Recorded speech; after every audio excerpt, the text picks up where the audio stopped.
नमस्ते, मैं नियति कुमारी आज राम काव्य परंपरा में तुलसी के स्थान और महत्व के विषय में बताऊंगी, जो शास्त्री के आधुनिक पत्र से लिया गया है।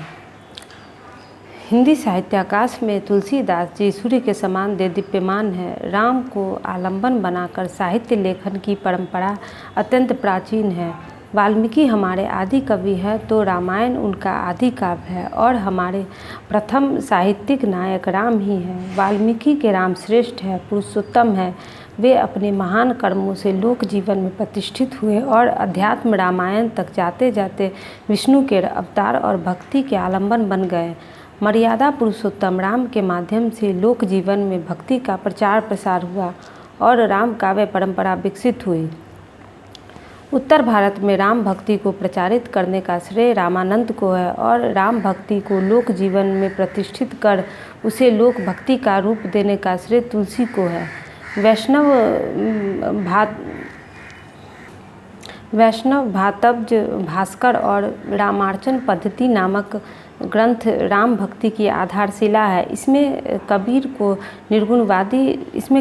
निर्गुणवादी बन गए, किंतु तुलसी ने रामानंद के विचारों को सही प्रतिनिधित्व देते हुए अपने ग्रंथों के माध्यम से राम भक्ति को लोक भक्ति में पूर्णतः समर्पित कर दिया और उनका महाकाव्य रामचरितमानस विश्व के सर्वश्रेष्ठ काव्य में से एक है। रामचरितमानस वस्तुतः ज्ञान का ऐसा महासागर है जिसमें हर बार डूबने के बाद अनुपम रत्न ही हाथ लगता है। इस महासागर में कहीं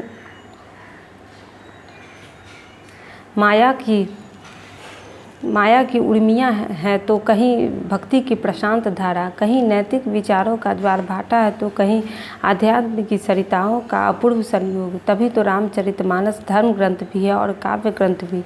तुलसी ने अपनी समन्वय साधना के द्वारा लोक जीवन का नेतृत्व किया और सीताराम की डोर से सारे हिंदुस्तान को बांधकर जातीय जागृति का महान अनुष्ठान पूरा किया। तुलसी के ग्रंथ रामचरितमानस, कवितावली, गीतावली, रामलला, नहछु, विनय पत्रिका, पार्वती मंगल, जानकी मंगल, वैराग्य संदीपनी तथा बड़वै रामायण आदि है। इन्होंने इन ग्रंथों की रचना कर स्पष्ट कर दिया कि महाकाव्य से लेकर मुक्तक काव्य तक किसी भी काव्य रूप में राम के चरित्र को बांधा जा सकता है। साथ ही इन्होंने ज्ञान और कर्म से भक्ति को श्रेष्ठ सिद्ध करते हुए राम कथा को कलयुग के समस्त कलुषों को मिटा देने में सक्षम माना। तुलसी की महत्वपूर्ण विशेषता थी कि उन्होंने अपनी कृति किसी के इशारे पर नहीं की। किसी भी शासक और सामंत की दास्ता उन्हें मंजूर नहीं थी। लोक मंगल ही उनका परम ध्येय था। अकबर ने एक बार तुलसी को अपना मनसबदार बनाने की इच्छा प्रकट की तो उन्होंने खरा जवाब दिया, हम चाकर रघुबीर के पटो लिखो दरबार, तुलसी अब का होंगे नर के मनसबदार।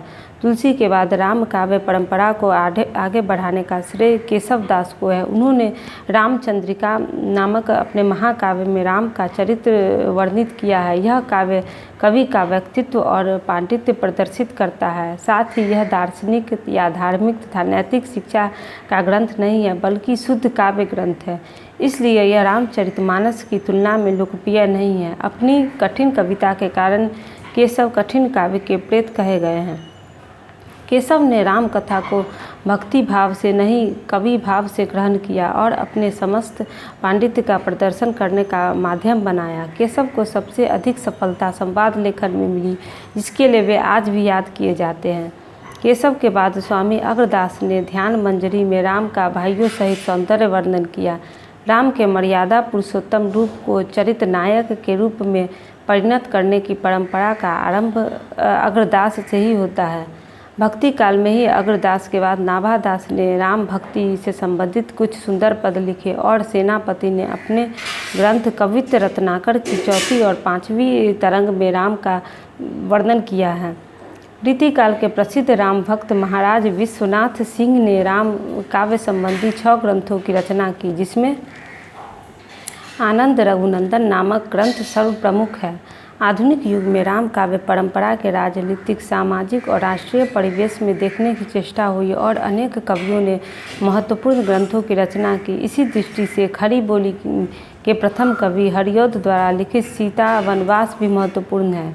द्विवेदी युग के सर्वश्रेष्ठ कवि मैथिली शरण गुप्त ने साकेत, पंचवटी और प्रदक्षिणा नामक रचनाओं में राम कथा की अभिव्यक्ति की। साकेत में वियोगिनी उर्मिला के मान भरे अश्रुओं को प्रमुखता प्रदान करते हुए राम के ईश्वरत्व को मनुष्यत्व के धरातल पर उतारने के लिए इस महाकाव्य की रचना की गई। छायावाद युग में भी राम काव्य परंपरा अपने चरमोत्कर्ष पर रहा। निराला ने पंचवटी प्रसंग और राम की शक्ति पूजा जैसी महान कृतियों के द्वारा राम के पराक्रमी और तेजस्वी व्यक्तित्व को प्रस्तुत किया। इसी युग में नरेश मेहता ने भी संशय की एक रात नामक रचना में राम काव्य को आंशिक रूप में प्रस्तुत किया। इस प्रकार देखा जाए तो आधुनिक कवियों ने राम कथा से संबंधित किसी न किसी पात्र को लेकर काव्य लेखन का प्रयास किया। संस्कृत के में वाल्मीकि से और हिंदी में रामानंद से लेकर राम काव्य परंपरा अखंड रूप से गतिशील है और अपनी सत्यता का प्रमाण दे रही है। राम काव्य परंपरा को ध्यान में रखकर जब हम तुलसीदास जी का मूल्यांकन करते हैं तो स्पष्ट होता है कि वे राम काव्य परंपरा के सर्वश्रेष्ठ कवि हैं। उनकी साहित्यिक सफलता का श्रेय उनकी समन्वय भावना है। आचार्य हजारी प्रसाद द्विवेदी के अनुसार भारतवर्ष का लोकनायक वही हो सकता है जो समन्वय करने का अपार धैर्य लेकर आया हो, और तुलसी में ये सभी गुण मौजूद थे।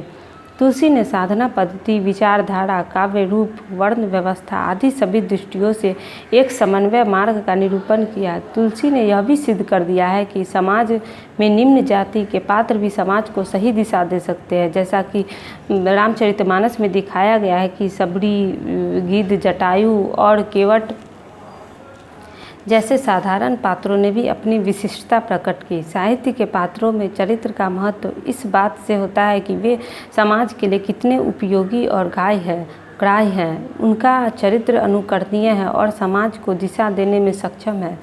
तुलसीदास के काव्य का भाव पक्ष जितना प्रबल है उतना ही कला पक्ष भी है समृद्ध है। इसलिए इनका काव्य केवल दर्शन और सामाजिक मूल्य की दृष्टि से नहीं बल्कि साहित्य शास्त्र की दृष्टि से भी महत्वपूर्ण है। रस, अलंकार, छंद, बिंब, प्रतीक, रीति, वक्रोक्ति तथा आदि काव्य शास्त्रीय कसौटियों पर उनकी कविता खरी उतरती है।